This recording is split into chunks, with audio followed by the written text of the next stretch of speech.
আমরা চলে গেছিলাম দীক্ষা নিতে।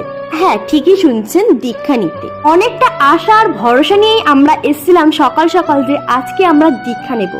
তবে দীক্ষা যে সবসময় নেওয়া যায় না সেটা আমাদের জানা একদমই ছিল না।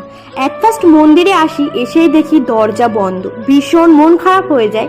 সেই সময় কোনো এক ঠাকুমা বলল, যাও ভেতরের দরজা ঠেলে, ভেতরে লোক আছে। ভিতরে ঢুকেই দেখি বিশাল এক আশ্রম, কিন্তু কোনো লোকজন নেই। আমরা অনেক ডাকাডাকির পরে দেন একজন সাড়া দিল, এবং যার খোঁজ আমরা করছিলাম সেই সাড়া দিল, বললো আমাদের একটু ওয়েট করতে। আর তার মধ্যে তিনি চলেও আসলো। হ্যাঁ, এই যে মানুষটাকে দেখতে পাচ্ছেন না, এই মানুষটা থেকেই ভেবেছিলাম দীক্ষা নেব।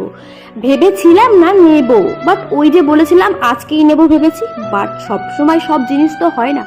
আমাদের 2 মাস ওয়েট করতে বললো। এখন যেহেতু শ্রাবণ মাস, তারপরে ভাদ্র মাস, একদম নেওয়া যাবে না। নেক্সট মাস মানে 2 মাস ওয়েট করার পরে আমরা দীক্ষা নিতে পারবো ফাইনাল।